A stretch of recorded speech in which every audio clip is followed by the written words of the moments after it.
Salut tout le monde, très urgent. Voici les plus bonnes nouvelles de l'année. L'armée, les FDS, les forces de défense et de sécurité du Niger viennent de neutraliser plus de 100 terroristes. La deuxième bonne nouvelle, le ministère russe de la Défense soutient l'armée malienne. Un avion russe vient d'atterrir à Bamako, à l'aéroport international de Sénou, avec des aides militaires, y compris des vivres, dont 11 tonnes. Après, on va vous donner des détails. La troisième bonne nouvelle, ça chauffe en France entre le président Emmanuel Macron et son premier ministre Michel Barnier. Le premier ministre de la France, Michel Barnier, est sur le point de démissionner. Et les Français veulent chasser Macron dans peu de temps. L'Assemblée nationale et le Sénat vont discuter la destitution du président Emmanuel Macron bientôt. Mes chers amis, voilà entre autres les bonnes nouvelles. La France est en train de préparer un nouveau complot contre le Burkina. On va vous donner des détails. Voilà. Donc, plus de 100 terroristes neutralisés par l'armée nigérienne. L'opération qui a également détruit d'importantes ressources matérielles. Donc, nous allons vous montrer la première bonne nouvelle et après, on va aller avec les autres nouvelles. Mes chers amis, aujourd'hui est un grand jour pour le peuple du Niger, le peuple de l'AES. Écoutons. Dans la région de Tilaberi, sur la rive droite du fleuve Niger, une unité des forces de défense et de sécurité, stationnée à Niaktiré, près de Makolondi, a été la cible d'une attaque terroriste dans l'après-midi du dimanche 15 septembre 2024. Des ordres de criminels, venus par centaines, ont lancé l'assaut, mais ont été confrontés à une résistance acharnée. Nos soldats, faisant preuve d'un courage remarquable, ont tenu leur position avec bravoure, infligeant de lourdes pertes à l'ennemi. En réponse à l'intensité de l'attaque, 2 unités des forces spéciales ont été rapidement déployées en renfort, l'une venant de Torodi et l'autre de Makolondi.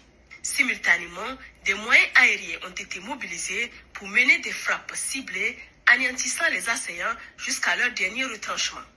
Grâce à cette coordination entre forces terrestres et aériennes, plus de 100 terroristes ont été neutralisés et un important matériel ennemi a été détruit.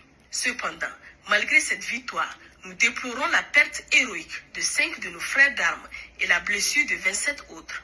Les blessés, dont aucun ne présente de risque vital, ont été évacués vers Niamey pour y recevoir les soins nécessaires.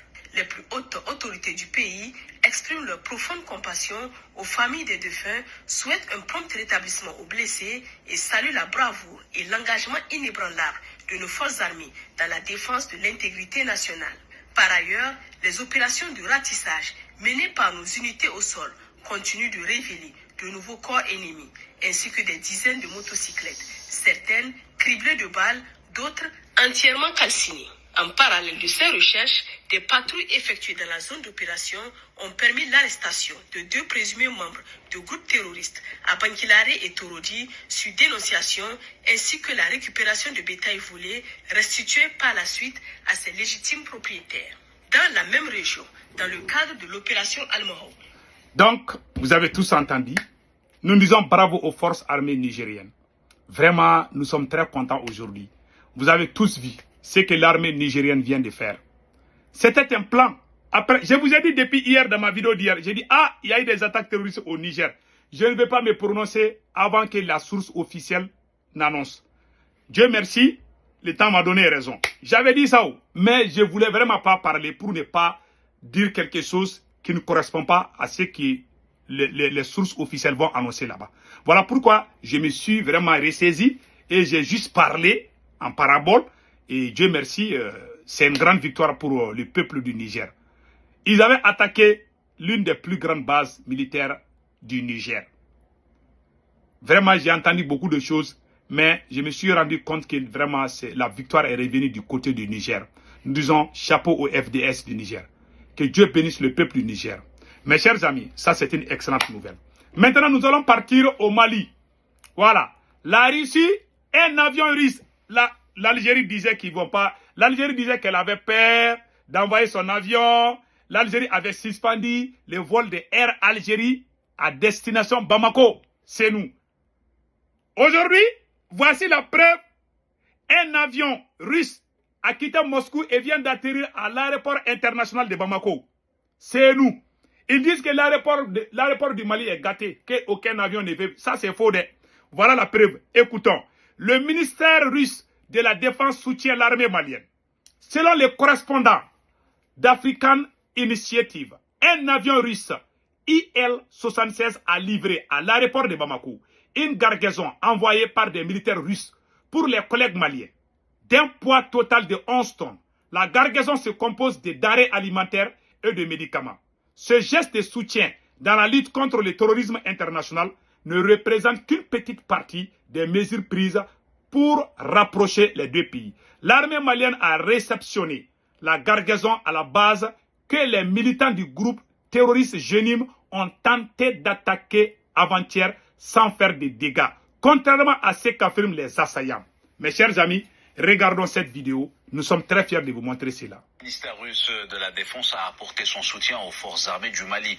Le correspondant de l'agence African Initiative rapporte qu'un colis de 11 tonnes, composé notamment de nourriture, de médicaments, a été destiné aux FAMA. Il a été envoyé dans le pays.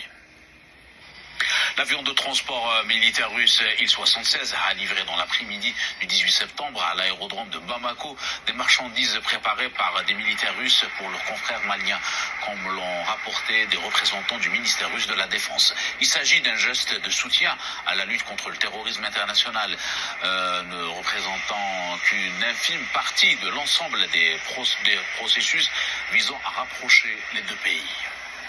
Voilà. Vous avez vu l'avion russe atterrir à Bamako? Vous avez tous vu. L'avion russe a atterri à Bamako. Voilà. Jusqu'au moment où je vous parle, les avions internationaux là atterrissent à Bamako. Il n'y a pas de problème. Tout est sous contrôle. Tout est propre. Voilà. Donc la situation est sous contrôle. On a bien nettoyé tous les ennemis. On les a écrasés comme les mouches. Bravo au peuple malien et aux forces armées maliennes. Que Dieu bénisse l'AES. Mes chers amis, allons-y avec la plus bonne nouvelle de l'année. Tension entre Michel Barnier, Premier ministre, et Emmanuel Macron concernant certaines nominations au gouvernement. Écoutons. Commence à être en désaccord. Et oui, Michel Barnier et Emmanuel Macron. Mais que se passe-t-il? Est-ce que le torchon commencerait à brûler entre les deux? Hier, nous parlions de tiraillement. Françoise Degois, vous avez des informations. Ce matin, nous pouvons parler de bataille ouverte entre le président de la République et le Premier ministre. Et Jean-Jacques, il ne faut pas semblant. Je ne sais pas si vous avez vu la journée d'hier, et je n'ai pas le souvenir déjà d'un Premier ministre de cohabitation à peine nommé et sans gouvernement surtout, hein, Jean-Jacques. Entrer en conflit si directement et si publiquement avec le président de la République et son ex-majorité. C'est absolument inédit et c'est tellement rugueux que hier soir, l'entourage de Michel Barnier laissait entendre à beaucoup de journalistes, dont moi, qu'il pouvait même jeter l'éponge à tout moment s'il n'avait pas les moyens de gouverner. Ça ne vous rappelle pas quelqu'un? Bah voici, Jacques Chirac, 25 août 1976, qui claque la porte au nez de Valéry Giscard d'Estaing. Je n'ai pas les moyens de ma politique. Vous savez, c'est un geste assez fréquent en politique. Nous n'en sommes pas. Ça lui a réussi d'ailleurs, Jacques Chirac. Nous n'en sommes pas encore là, hein, mais la journée d'hier a fonctionné comme un véritable précipité chimique. Hein. C'est d'abord Gérald Darmanin qui allume la mèche en déclarant que la ligne rouge, c'est l'augmentation des impôts. Et Michel Barnier, là on tombe tous de l'arbre, qui lui répond publiquement: j'ai hérité d'une situation budgétaire très grave. Là, ça ne vous rappelle rien, encore comique de répétition, hein? Août 2007, je suis à la tête d'un État en faillite. François Fillon, à peine nommé, qui avait fait tousser Nicolas Sarkozy. C'est le moins qu'on puisse dire. Hier, c'était la soupe à la grimace entre le Premier ministre et le Président à l'Élysée. Des témoins nationaux ont dit ça grinçait. On n'est pas aux portes qui claquent, mais ça coince. Barnier veut augmenter les impôts car il ne voit pas comment il peut faire autrement. Macron refuse net. Comment on peut imaginer, du coup, Jean-Jacques, que cet attelage passe le mur du budget, surtout quand on voit le message de Marine Le Pen posté en fin d'après-midi hier, alors qui clôture la journée de fou et qui sonne un peu comme un tocsin. Nous pouvons voter la censure si les Français sont bafoués. Autrement dit, si on augmente les impôts. Barnier donc pris entre le fer et l'enclume, entre les macronistes et le Rassemblement national. On n'en est pas à une démission, mais quand même. Vous avez tous vu, voilà. Oui, je me mets à la place l'adresse de Michel Barnier aujourd'hui. Bon, certains ont déjà enjambé les péripéties parlementaires à venir et se projettent dans une éventuelle présidentielle. Oui, parce que tout ça, ça fait les affaires d'abord d'Édouard Philippe. Et Donc vous avez tous vu maintenant. Voilà, ça chauffe. Macron a complètement oublié le Mali. Voilà, aujourd'hui, ça chauffe chez lui. Donc, peuple de l'AES, unissons-nous pour combattre. Il y a un complot de la France contre le Burkina Faso. Les Human Rights sont en train de préparer un faux rapport contre le Burkina Faso. Ils veulent montrer, Human Rights veulent montrer au monde entier que depuis que le capitaine est venu au pouvoir, il y a eu ceci, il y a eu cela. Ils sont en train de préparer les mensonges. Ils ont fait des tentatives de coup d'État contre le capitaine Ibrahim Traoré, ils ont échoué. Maintenant, ils veulent monter les peuples burkinabés contre les capitaines patriotes, les capitaines libérateurs. Ils sont en train de préparer les faux chiffres pour dire comme quoi qu'il y a beaucoup de gens qui ont été tués, blablabla. Bla, bla. Et même ils fabriquent des mercenaires, ils fabriquent des terroristes. Ils les envoient au Burkina Faso pour massacrer les citoyens burkinabés. Et les mêmes personnes viennent s'asseoir sur leur queue pour dire que ça ne va pas au Burkina Faso. Alors que ce sont eux-mêmes qui sont derrière ce qui se passe au Burkina Faso. Et je vous dis, les apatrides là, je ne dis pas tous les apatrides, la plupart des apatrides du Mali, du Burkina Faso et du Niger sont en train de se donner la main. Ce sont eux aujourd'hui qui sont devenus les porte-parole des terroristes. Quand il y a des attaques terroristes, même si c'est une mouche qui a été tuée, ils vont dire que c'est 100 militaires qui ont été tués. Ils sont en train de mentir, ils mentent comme ils respirent. Donc, cher peuple du Burkina Faso, soyez sûrs, cette victoire, nous les Burkinabés, nous allons gagner contre les ennemis, les apatrides. Et Inch'Allah, le capitaine Ibrahim Traoré triomphera devant ses ennemis égarés. Et le Burkina sortira gagnant dans ce combat contre les apatrides. Les apatrides qui sont devenus des porte-parole des terroristes aujourd'hui. On sait ce qui se prépare. Ils ont tenté avec Damiba, ça n'a pas marché. Ils sont en train de fabriquer des mensonges. Ils ne vont pas cesser. Mais nous sommes là. Nous ne dormons pas. Nous sommes là, debout, matin, midi et soir. Même un seul coup, ça n'atteindrait jamais le capitaine Ibrahim Traoré. Inch'Allah, avec l'aide du Tout-Puissant Allah. Nous prions Allah le Tout-Puissant de protéger le peuple du Burkina Faso, le peuple du Mali, le peuple du Niger contre les apatrides, contre les traîtres nationaux, contre les ennemis cachés et leurs complices et leurs maîtres. Nous sommes au courant de tout. Nous allons les traquer jusqu'à leur dernière demeure. Inch'Allah. Qu'Allah le Tout-Puissant protège l'AES. Passez excellent week-end. Ciao, ciao.